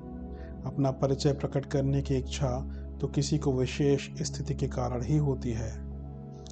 फिर भूत बाधा की इतनी चर्चा जो सुनी जाती है, वह है क्या? ऐसे प्रसंगों में भ्रम के भूत ही अधिकांश रहते हैं। जिसे डर लग जाता है कि मेरे पीछे भूत पड़ा हुआ है, उसके लिए घड़ा भी भूत बन जाता है। मन में भूतों की कल्पना उठी कि पेट में चूहे लौटे। शाम को भूतों की कहानी सुनी कि रात को स्वप्न में मसान छाती पर चढ़ा। एक बार दो मनुष्यों में शर्त हुई कि रात को 12 बजे अमुक मरघट में कील गाड़ाए तो 50 रुपये मिले। वह मनुष्य रात को मरघट में तो गया, रात अंधेरी थी। जल्दी में वह अपने कुर्ते के कोने को कील समेत गाड़ाया। जब उठा तो उसे विश्वास हो गया कि मुझे भूत ने पकड़ लिया है। उसने डर के मारे एक चीख मारी और बेहोश होकर वहीं मर गया। इसी प्रकार अनेक बार अपना भ्रम ही भूत का रूप धारण करके दुख देता रहता है। ऐसे भूतों से मन को सावधान हुए बिना छुटकारा नहीं मिलता। जिन अशिक्षित जातियों में अज्ञान और अशिक्षा घर किए हुए होती है, उनको भ्रम के भूत अधिक आते हैं, किंतु सुशिक्षित परिवारों में प्रायः उन्हें स्थान नहीं मिलता। मृत आत्माएं जब प्रकट होती हैं, स्वरूप दिखाती हैं, तो वे शरीर निर्माण की सामग्री को उन्हीं व्यक्तियों में से खींचती हैं जिन्हें यह प्रेत दिखाई दे। प्रेतों को यह शक्ति प्राप्त हो जाती है कि वे स्थूल परमाणुओं को खींच सकें। दिखाई देने की जब उनकी इच्छा होती है, तो वे सामने वाले के शरीर की बहुत सी सामग्री खींचकर अपना रूप बना लेते हैं। ऐसे समय पर डॉक्टरी परीक्षा करके देखा गया है कि उस मनुष्य का शरीर हल्का हो जाता है, तापमान और विद्युत प्रवाह घट जाता है, पाचन क्रिया और रक्त प्रवाह में मंदता आ जाती है। जिन लोगों ने क्षति को पूरा करने के गुप्त अभ्यासों को सीख लिया है, उनकी बात दूसरी है। साधारण लोगों को भूतों का बार बार दिखाई देना अच्छा नहीं है। इससे उन्हें ऐसे शारीरिक झटके लगते हैं जिनके कारण वे खतरनाक दशा को पहुंचते हैं। यह परमात्मा की छिपी हुई एक महती कृपा है कि मृत और जीवित मनुष्यों के मिलने में भय की एक बाधा खड़ी की गई है। यदि यह ना होती तो मृत व्यक्ति भी घरों में ऐसे ही बैठे रहते जैसे चिड़िया, चूहे, चींटियां या खटमल भरे रहते हैं। इससे मृत और जीवितों का आगे का विकास रुक जाता और मोह बंधनों में जकड़े हुए जहाँ के तहाँ पड़े रहते। प्रभु की इच्छा है कि संसार झूठे रिश्तों के मोहपाश में अधिक ना बंधे और अपना कर्तव्य पालन करता हुआ निरंतर उन्नति के पथ पर अग्रसर होता रहे। पीछे की भूमि पर से पांव उठा लेने के बाद भी आगे कदम बढ़ा सकते हैं। हमें पीछे की ओर नहीं, आगे की ओर चलना है। भूत के पांव उल्टे होते हैं। इस कहावत का तात्पर्य यह है कि वह आगे के लिए नए संबंध स्थापित करने की अपेक्षा प्राचीन संबंधियों के मोहजाल में बंधकर पीछे की ओर लौट रहा है। कभी कभी मनुष्य की शारीरिक बिजली के परमाणु स्वयं एक स्वतंत्र प्रतिभा बन जाते हैं। स्वभावतः आप किसी घर में घुसते ही वहाँ के निवासियों की स्थिति जान सकते हैं, क्योंकि वहाँ रहने वालों के मानवीय तेज उस वातावरण में मंडराते रहते हैं और आपके मानसिक नेत्र इस बात को आसानी से पहचान लेते हैं कि यहाँ क्या वस्तु भरी हुई है। जिन स्थानों पर कोई भयंकर कार्य हुए हों, वहाँ मुद्दतों तक वैसा ही वातावरण बना रहता है। अग्निकांड, भ्रूण हत्या, कत्ल आदि ऐसे दुष्कर्म हैं जिनके कारण उस स्थान के ईंट पत्थर भी मूक वेदना से सिसकते रहते हैं। सताए हुए प्राणी की व्यथा साकार बन जाती है और जागृत या स्वप्न अवस्था में वहाँ के निवासियों को डराती है। कई मकानों को भूतहा समझा जाता है, वहाँ रहने वालों को भूत दिखाई देते हैं। ऐसे स्थानों पर किसी के अत्यंत हर्ष, द्वेष, क्रोध, दुख या ममता की साकार प्रतिमाएं ही प्रायः अधिक पाई जाती हैं, क्योंकि वास्तविक भूत कोलाहल से कुछ दूर एकांत स्थानों में ही रहना अधिक पसंद करते हैं। छोटी श्रेणी के भूत केवल मानसिक आघात पहुंचा सकते हैं, डरा देना या बीमार कर देना उनके वश की बात नहीं। निर्बल शक्ति के होने के कारण वे ना तो अपना स्वरूप प्रकट कर सकते हैं और न किसी की अधिक क्षति कर सकते हैं। हाँ, छोटे बच्चों पर इनका आघात प्रहार हो सकता है। दुर्वासनाओं का बाहुल्य रहने के कारण वह दूसरों के साथ बुराई ही कर सकते हैं, भलाई नहीं। मध्यम श्रेणी के भूत जो अधिक बलवान और आतुर होते हैं, वे अपने नाना प्रकार के रूप धारण कर प्रकट हो सकते हैं। वस्तुओं को इधर से उधर उठाकर ला और ले जा सकते हैं। किसी मनुष्य के शरीर पर अधिकार करके उसकी इंद्रियों से अपनी इच्छा पूर्ति कर सकते हैं तथा पागल या बीमार कर सकते हैं। ऊंची श्रेणी के वीर, ब्रह्मराक्षस, वेताल, पितर आदि कुछ सहायता भी कर सकते हैं, पर वे बातें कभी कभी गलत भी सिद्ध होती हैं। शाप वरदान देना भूत के वश की बात नहीं, क्योंकि उसके लिए जितने आध्यात्मिक बल की ज़रूरत है वह उनमें नहीं होता। मनुष्य शरीर के एक एक कण में एक स्वतंत्र सृष्टि रच डालने की शक्ति भरी पड़ी है। यदि ये कभी किसी विशेष मनोबल के साथ निकले हों और फिर वह स्थान सूना पड़ा रहे, तो बाधा रहित होने के कारण वे बीज बढ़ते, पकते और पुष्ट होते रहते हैं। हजारों वर्ष पुराने खंडहरों में किन्हीं भूत प्रेतों का परिचय मिलता है। हो सकता है कि वे आत्मा अब तक अनेक जन्म ले चुकी हो और अनेक पूर्व जन्म के ये कण उन भावनाओं की तस्वीर की तरह अब तक जीवित बने हुए हों, लेकिन ऐसा होता खाली मकानों में ही है, क्योंकि वहाँ उन प्राचीन कणों को स्वतंत्र वृद्धि करने में कोई बाधा नहीं आती। जो स्थान मनुष्यों के निवास केंद्र रहते हैं, वहाँ उनकी गर्मी उन प्राचीन प्रतिमाओं को हटा देती या नष्ट कर देती है। किन्हीं तेजस्वी आत्माओं के शाप और वरदान एक स्वतंत्र सत्ता बन जाते हैं और वे भी जीवित मनुष्यों की तरह हानि लाभ पहुंचाते हैं। शंकर के कोप से वीरभद्र गणों का प्रकट होना, दुर्वासा के क्रोध करने पर उनकी जटाओं में से एक राक्षसी का निकलकर अम्बरीश के पीछे दौड़ना, इस प्रकार के मानस पुत्र भी मूर्त रूप हो सकते हैं। किसी की हाय इतनी साकार हो सकती है कि पिशाच की तरह सताने वाले का गला घोटने लगे। वरदान, आशीर्वाद, शुभकामनाएं चाहे हमें मूर्तिमान दिखाई दे या ना दे, पर वे देवता की तरह साथ रह सकती हैं। उनसे दुखद विपत्तियों में दृश्य अदृश्य रूप से भारी मदद मिल सकती है। कई मनुष्य कुएं में गिरने पर भी बेदाग निकल आते हैं या ऐसी ही अन्य प्राणघातक विपत्तियों से साफ बच जाते हैं। हो सकता है कि उनके ऊपर कोई आशीर्वाद उस समय अदृश्य कृपा प्रकट कर रहा हो। इस प्रकार दूसरों के भले बुरे विचार भी भूतों की भांति अपने अस्तित्व का साकार या निराकार परिचय दे सकते हैं। जिस प्रकार अनेक जातियों के भूत पिशाच संसार में मौजूद हैं, उसी प्रकार अदृश्य लोक में भी अनेक चैतन्य सत्ताएं विद्यमान हैं। यह कारण हमसे नहीं टकराते। हमारे मानसिक विकार इन भूतों को अपनी ओर बुलाते हैं। भ्रम, संदेह, आत्मिक निर्बलता, दुर्गुणों का बाहुल्य, इन सब कारणों से भूतों को अधिकार करने का अवसर मिलता है। यदि अपनी आत्मा निर्बल नहीं है पापों के कारण भयभीत और शंकित नहीं है तो ये बेचारे भूत आपका कुछ भी अहित नहीं कर सकते। भूत मनुष्य से कम समर्थ और कम साधन संपन्न होते हैं, बशर्ते मनुष्य ने आत्मविकास किया हो। दबे, अविकसित, अपरिष्कृत मनुष्य ही भूतों के प्रकोप और आतंक के शिकार बनते हैं। भूत तो अपने ही उन्माद से त्रस्त आत्म प्रताड़ित प्राणी होते हैं। वे उस त्रास का, आत्म प्रताड़ना का परिचय भर ही दे सकते हैं। उनसे डर कर स्वयं भी भूतोन्माद ग्रस्त हो जाने वाले व्यक्ति की दयनीय दुर्बलता मनुष्य की गरिमा के अनुरूप नहीं। भूत आत्मसत्ता की अविनाशिता के प्रमाण भर हैं। उस प्रमाण से मनुष्य को भयभीत होने की भला क्या आवश्यकता। उल्टे यह प्रमाण तो शक्ति ही देता है।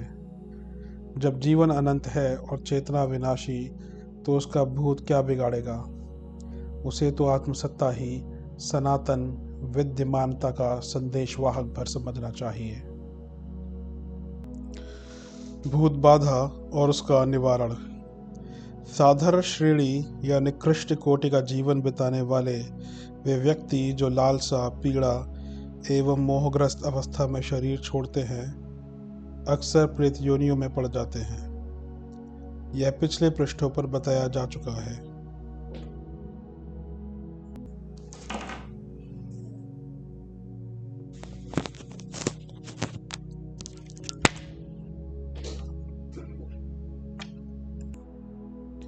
वे मनुष्य शरीर में भोगे हुए भोगों को भोगना चाहते हैं, पर जिस शरीर में हैं उसके द्वारा उनको भोगना संभव नहीं।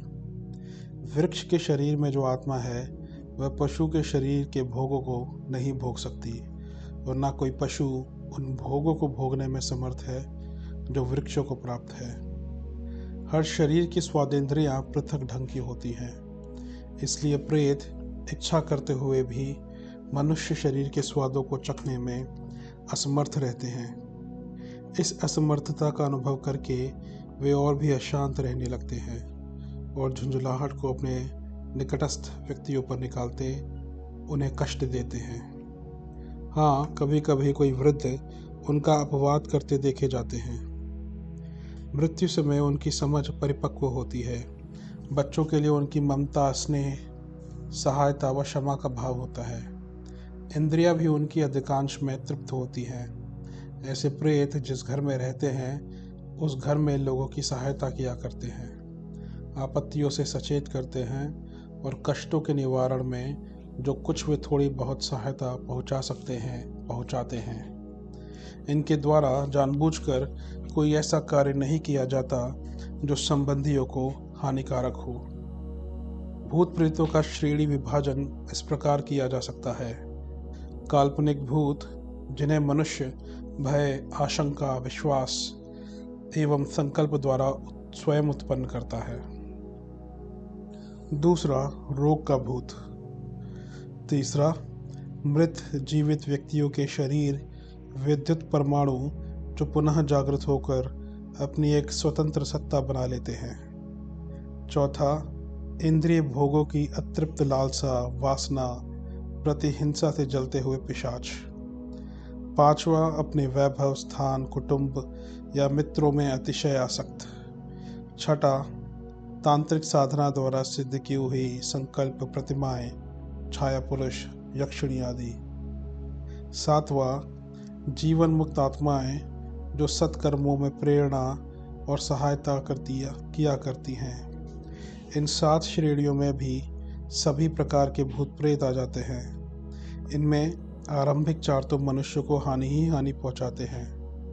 5वें के द्वारा हानि और लाभ दोनों हो सकते हैं। 6वें 7वें केवल लाभ ही पहुंचाते हैं। अब इनके अस्तित्व संबंधी कुछ परिचय और उनसे छुटकारा पाने के कुछ उपाय बताए जाते हैं। पहला, काल्पनिक भूत भय का मूर्त स्वरूप है। आशंका और भय जब दृढ़ीभूत होकर विश्वास का रूप धारण कर लेते हैं तो उनकी आकृति दिखाई देने लगती है। हिप्नोटिज्म द्वारा तंत्रित किए व्यक्ति को ऐसी वस्तुएं दिखाई देने लगती हैं जिनका वास्तव में कोई अस्तित्व नहीं होता। लकड़ी को आदमी और आदमी को लकड़ी समझने का भ्रम हो जाता है। भय के कारण बुद्धि भ्रमित हो जाती है और आशंका की छाया को इंद्रियां अनुभव करने लगती है।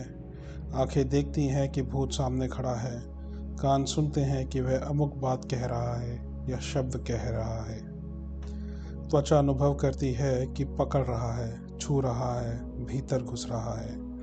यह अनुभव उसे बिल्कुल सत्य प्रतीत होते हैं। जब वे विपन्न अवस्था में हैं तो जो कुछ भी अनुभव होगा वह सत्य प्रतीत होगा। काल्पनिक भूतों की पीड़ा से जो पीड़ित हैं, उन्हें ऐसा जरा भी नहीं लगता कि हम भ्रमग्रस्त अवस्था में हैं। वे तो अपने अनुभवों को बिल्कुल सत्य के रूप में ही मानते हैं। जब भी इनका भय और आशंका जागृत होने का अवसर पाते हैं, तभी वह भूत सामने आ खड़ा होता है और तरह तरह के उत्पात करता फिरता है। दूसरा, मस्तिष्क संबंधी कोई खराबी हो जाने पर पागलपन, उन्माद सरीखे रोग उत्पन्न होते हैं, जिनके कारण मनुष्य की चेष्टा, आकृति, आदत, वाणी तथा रुचि विचित्र हो जाती है। वे बेढंगी बातें करता है और विचित्र प्रकार के आचरण करता है। कोई अतृप्त इच्छा गुप्त मन में दबी पड़ी रहे तो वह समय पाकर मिर्गी, मूर्छा आदि के रूप में उभरती है। कोई व्यक्ति ऐसी स्थिति में पड़ा हुआ हो जिसे वह पसंद नहीं करता, परंतु उस दशा में से निकलने का उसे अवसर नहीं, तो ऐसी झुंझुलाहट भरी स्थिति के कारण मस्तिष्क के ज्ञान तंतु बहुत उलझ जाते हैं। भूतावश जैसी स्थिति हो जाती है। देखा गया है कि कई किशोरी लड़कियां अपनी ससुराल जाती हैं, परंतु वहां का वातावरण उन्हें पसंद नहीं आता। ऐसी दशा में उद्विग्नता और लाचारी का क्षोभ उनके मानसिक तंतुओं पर आघात और घातक असर डालता है, जिसके कारण भूत बाधा जैसे लक्षण उनमें दृष्टिगोचर होने लगते हैं। अपनी ओर ध्यान आकर्षित करने की एक वृत्ति मनुष्य में पाई जाती है। इससे प्रेरित होकर कई मनुष्य झूठ मूठ भूतावेश का बहाना करते हैं अथवा ऐसे किस्से गढ़ते हैं। यह भी एक प्रकार की मानसिक कमजोरी है। अप्रसन्न और असंतुष्ट लोग अपने परिवार को परेशान करने, नुकसान पहुंचाने और पैसा खर्च करने के लिए भूत बाधा की सृष्टि करते देखे गए हैं। चालाक नौकर, बदमाश पड़ोसी, ठग, ओझा आदि की करतूतें भी भूतोन्माद के समान ही आडंबर खड़ा कर देती हैं। यह एक सामाजिक रोग है। तीसरा है, पिछली फसल में जो अनाज पैदा हुआ था उसके कुछ पौधे अगली फसल में भी उगाते हैं। कारण यह है कि पिछली फसल में जो दाने खेत में गिरे थे वे नष्ट नहीं हुए, वरन समय पाकर उग गए। इस प्रकार किसी मकान में कोई असाधारण, नीचा या ऊंच स्वभाव का मनुष्य रहा हो अथवा कोई असाधारण घटना घटी हो, तो संबंधियों के सूक्ष्म शरीर के कुछ परमाणु उसमें विशेष रूप से चिपक जाते हैं। ये परमाणु अनुकूल परिस्थितियां पाकर पुष्ट होते हैं और एक अदृश्य व्यक्ति जैसी स्वतंत्र सत्ता कायम कर लेते हैं। एक घर में बहुत समय तक एक वेश्या रही, पीछे वह चली गई। उसी मकान में कुछ दिन बाद एक सदाचारी भद्र पुरुष का रहना हुआ। वे बहुत संयमी, ब्रह्मचारी और अच्छे विचारों के थे, किंतु जिस दिन से वो उस मकान में रहने लगे उसी दिन से उन्हें नित्य स्वप्न दोष होने लगा। स्वप्न में उन्हें एक सुंदर स्त्री दिखाई पड़ती थी और उसी की कुछ चेष्टाएं उन्हें गिरा देती थीं। एक दिन वे बाजार में जा रहे थे तो देखा कि साक्षात वही स्त्री कोठे पर बैठी हुई है जो उन्हें रात में दिखाई पड़ी थी। वे बहुत असमंजस में पड़े कि यह क्या मामला है। वे घबराए हुए हमारे पास आए, हमें सारी घटना बताई। तलाश करने पर मालूम हुआ कि वह वेश्या उस मकान में रहती थी। हमने उन भद्र पुरुष को बताया कि उस वेश्या के कुछ विद्युत कण उस मकान में रह रहे हैं और परिस्थितियों के कारण अपनी अलग सत्ता कायम कर ली है। वे एक प्रकार से जीवित व्यक्ति का प्रेत बन गए हैं। वे ही इस तरह कार्य करते हैं। आप उस मकान को खाली कर दीजिए। उन भद्र पुरुष ने वह मकान छोड़कर दूसरा ले लिया। इसके बाद ना उन्हें स्वप्न दोष हुआ और ना कभी वह स्त्री दिखाई दी। ऐतिहासिक स्थानों या तीर्थ स्थानों में भी कभी कभी वहाँ के प्राचीन पुरुषों की झलक दिखाई दे जाती है। वृंदावन के सेवा कुंज में कभी कभी श्री कृष्ण जी की एक अस्फुट सी झांकी लोगों को हुई है। किन्हीं ने रासलीला होती देखी है। ऐसे दृश्यों का कारण यह है कि ऊंची आत्माओं का तेज बहुत बड़ा चढ़ा होता है। उस तेज के विद्युत कण हजारों वर्षों तक वहाँ बने रहते हैं और समय समय पर उनका मूर्त रूप देखने में आता रहता है। कुरुक्षेत्र, इंद्रप्रस्थ आदि के ऐतिहासिक स्थानों में किन्हीं को महाभारत कालीन पुरुषों की झांकियां हुई हैं। तीर्थों के वातावरण में एक विशेषता यह होती है कि वहाँ जो प्रख्यात मनस्वी पुरुष हुए हैं उनका प्रभाव किसी न किसी रूप में विद्यमान रहता है और वह अनुकूल मनोभूमि वाले लोगों को विशेष रूप से प्रभावित करता है।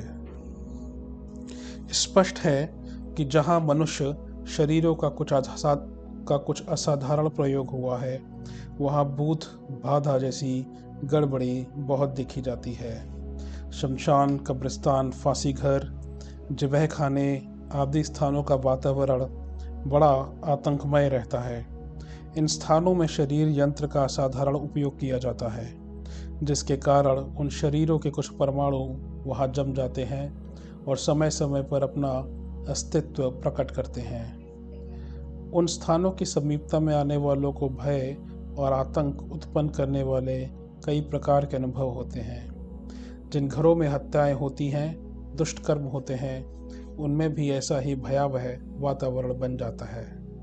इन भयंकरताओं के मूल में वे परमाणु हैं जो भूतपूर्व व्यक्तियों के शरीर से असाधारण प्रतिक्रिया द्वारा निकले हैं। वे आत्माएं भले ही मर चुकी हों, दूसरी जगह जन्म ले चुकी हों या जीवित हों, जो भी स्थिति हो, पर उनके सूक्ष्म शरीर से निकले हुए यह प्रेत स्वतंत्र रूप से बहुत काल तक अपना अस्तित्व बनाए रहते हैं और परिचय देते रहते हैं।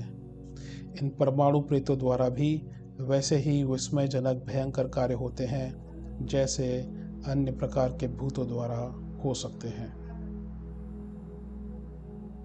चौथा, इंद्रिय भोगों से अतृप्त वासनाग्रस्त प्रेत अपने प्रियजनों पर विशेष रूप से आतंक जमाते हैं, क्योंकि उनका पहले से ही उनसे परिचय होता है।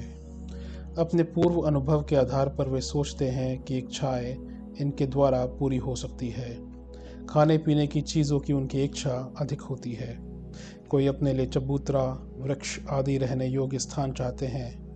किन्हीं को दान पुण्य, तीर्थ यात्रा, देव दर्शन आदि शुभ कार्यों में रुचि होती है।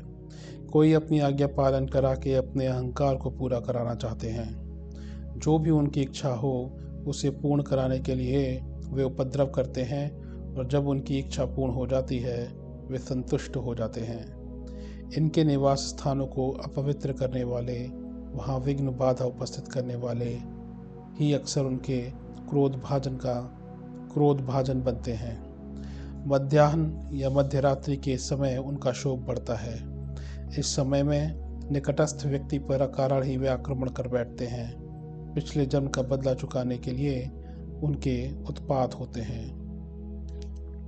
पांचवा, अपने प्रियजनों से अतिशय मोह करने वाले मनुष्य मृत्यु के उपरांत अपनी प्रबल मोह भावना के वशीभूत होकर प्रेत योनि पाते हैं और अपने उसी घर के आसपास फिरते रहते हैं। अपने बाल बच्चों को हंसता खेलता देखकर प्रसन्न होते हैं। वृद्ध जन अक्सर इस कोटि में आते हैं। वे किसी को हानि नहीं पहुंचाते, वरन समय समय पर कुटुंबियों को आपत्तियों से सचेत किया करते हैं और विपत्ति निवारण में सहायता दिया करते हैं। इन्हें पितर कहते हैं। जो तरुणावस्था में मृत्यु को प्राप्त होते हैं और जिनकी लालसाएं अत्यंत उग्र एवं स्वार्थपूर्ण होती हैं, वे अपने प्रियजनों को अपनी जैसी प्रेत अवस्था में ले जाकर साथ रखने की इच्छा करते हैं और उसी भावना से वे अपने प्रियजनों को मार डालने का भी आयोजन करते हैं। तरुण स्त्रियां जो अपने बाल बच्चों को केवल अनाश्रित छोड़कर मर जाती हैं, वे इस प्रकार के कार्य अधिक करती हैं। अपने बच्चों को अपने साथ रखने की मोहमयी लालसा उनसे इस प्रकार का कार्य कराती है। छठा, तांत्रिक साधनाओं द्वारा छाया पुरुष, भैरवी, भवानी, बेताल, पीर, जिन, पिशाचनी आदि की सिद्धि की जाती है। उन्हें वश में किया जाता है। उनकी सहायता से अमुक वस्तुएं प्राप्त की जाती हैं, अमुक कार्य पूरे किए जाते हैं और अमुक व्यक्तियों को अमुक प्रकार की हानियां पहुंचाई जाती हैं। सेवक की तरह ये संकल्प प्रतिमाएं काम करती हैं। जो भूत पिशाच देव इस प्रकार वशीभूत किए जाते हैं, वे साधक के निजी मानसिक और शारीरिक शक्तियों के मंथन से उत्पन्न हुए एक प्रकार के अदृश्य प्राणी होते हैं। शारीरिक विद्युत के परमाणु अवसर पाकर अपने आप एक स्वतंत्र इकाई बन जाते हैं, किंतु ये देव दानव तांत्रिक विधियों से उत्पन्न किए जाते हैं। इस प्रकार ये अपने ही मानस पुत्र होते हैं, परंतु प्रतीत ऐसा होता है कि वे पहले से ही कोई स्वतंत्र सत्ता रखते थे। वास्तव में उनकी कोई स्वतंत्र सत्ता पहले से नहीं होती है, वरन साधक उन्हें स्वयं उत्पन्न करता है। जितनी दृढ़ उसकी श्रद्धा और साधना होती है, उसी अनुपात में इन देव दानवों की कार्यशक्ति होती है। दुर्बल मानसिक बल वाले ऐसी कोई प्रतिमा वशीभूत कर ले तो भी उसकी कार्यशक्ति बहुत ही तुच्छ रहेगी, उसके द्वारा कोई महत्वपूर्ण कार्य ना हो सकेगा। हाँ, जिसका मानसिक बल बढ़ा चढ़ा है, उसका देव मानव भी उतना ही सशक्त होगा। एक ही सिद्ध प्रतिमा दूसरी से लड़ भी जाती है, और जो बलवान होती है वह दूसरे को परास्त करके अपना कार्य पूरा कराती है। मारण आदि की भयंकर क्रियाएं इन संकल्प पुत्रों द्वारा ही की जाती रही हैं। 7वां, जीवन मुक्त आत्माएं मनुष्य को सदा शुभ मार्ग पर चलने के लिए प्रोत्साहित करती हैं। शुभ कर्म करने वालों पर प्रसन्न रहती हैं। अपनी स्वाभाविक उदारता के कारण लोगों को उन्नति के कार्यों में सहायता दिया करती हैं। इनके द्वारा जनसमाज का हित ही होता है, अनहित नहीं।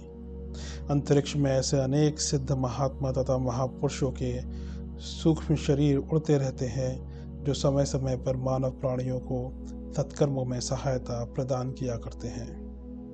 उपयुक्त 7 प्रकार के प्रेतों का परिचय जानने के उपरांत पाठक इस नतीजे पर पहुंचेंगे कि जीवन मुक्त आत्माओं के अतिरिक्त 6 प्रकार के प्रेत हमें लाभ कम और हानि अधिक पहुंचाते हैं। लाभ का विषय ऐसा है कि उस पर विचार करने की कुछ आवश्यकता नहीं, क्योंकि लाभ किसी को बुरा नहीं लगता। यदि किन्हीं प्रेतों के द्वारा कुछ लाभ पहुंचाता है तो उसके लिए किसी को कुछ चिंता नहीं होती। चिंता तब उत्पन्न होती है जब किसी को उनके द्वारा क्षति पहुंचती है। जब प्रेतों द्वारा किसी प्रकार की हानि पहुंचती है, तब उसका निवारण करने के लिए हमें चिंतित होना पड़ता है। जिस घर में इस प्रकार की गड़बड़े दिखाई पड़े, उन्हें कई बार अच्छी तरह चूना, गोबर, फिनाइल आदि से साफ करना चाहिए। नीम की पत्तियां घर में जलाकर बाहर से दरवाजे बंद कर देने चाहिए, ताकि पत्तियों का धुआं घर में भर जाए। इसके अतिरिक्त हवन यज्ञ आदि का भी अच्छा प्रभाव पड़ता है।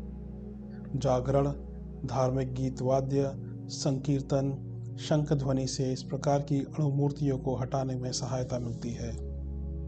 प्रेतोन्माद के मानसिक रोग की चिकित्सा आरंभ करते हुए रोगी को बल वीर्यवर्धक भोजन देना चाहिए। ब्राह्मी, शतावरी, आंवला, सालम, गोरखमुंडी, शंखपुष्पी, बच प्रभृति औषधियां सेवन करना, ब्राह्मी तथा आंवले का तेल सिर एवं शरीर पर मलवाना हितकर रहता है। जिस स्थान से रोगी का भी जी उचट रहा हो, वहां से हटाकर कुछ दिन के लिए इच्छित स्थान में रखना भी उचित है। जहां तक संभव हो उसे संतुष्ट और प्रसन्न रखने का प्रयत्न किया जाए। सहानुभूतिपूर्ण व्यवहार करने और मस्तिष्क को शक्ति देने वाली चीज़ें सेवन कराने से ऐसे रोगी बहुत जल्द अच्छे हो जाते हैं।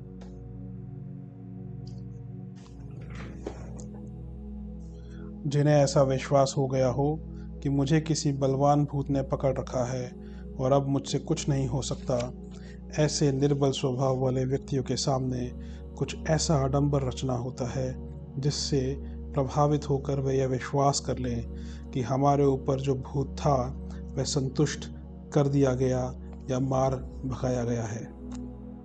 कांटे से कांटा निकालने की और विष से विष मारने की नीति से यहाँ काम लेना पड़ेगा। इसके अतिरिक्त और कोई चारा नहीं। जिनके अंतर्मन में ये विश्वास गहर उतर चुका है कि मेरे ऊपर भूत चढ़ा है, उसका भ्रम यह कहने मात्र से ही नहीं मिट सकता कि तुम पर भूत नहीं है, वह तुम्हारा भय है। रोगी इस बात को नहीं मान सकता, उसे इस पर विश्वास नहीं हो सकता। हर व्यक्ति की मानसिक स्थिति भिन्न होती है। जो लोग अपने विश्वास के आधार पर भूतग्रस्त हो जाते हैं, उनमें भावुकता की मात्रा अधिक होती है। ऐसे लोगों को नाटकीय ढंग से कुछ अद्भुत, विचित्र और आतंक उत्पन्न करने वाली पद्धति से अच्छा किया जाता है। यूरोपीय रीतियों के अनुसार प्लेन चिट ऑटोमेटिक राइटिंग करने की पद्धति का हमारे देश में भी प्रचार हो गया है। पहले हम भी उसे ठीक समझते थे, परंतु नए अनुभवों के आधार पर ऐसा प्रतीत हुआ कि यह अपनी ही मानसिक शक्तियों का एक खेल है। इन उपायों द्वारा किसी मृतात्मा के संदेश आना बहुत संदेहास्पद है। इसलिए इन साधनों का प्रयोग करने के लिए हम अपने पाठकों को सलाह नहीं दे सकते। अपनी ओर से भूत प्रेतों के संबंध में अधिक रुचि लेना भी ठीक नहीं है। हाँ, किसी को अनायास भूत बाधा का शिकार होना पड़े तो उससे छुटकारा पाने के लिए प्रयत्न अवश्य करना चाहिए।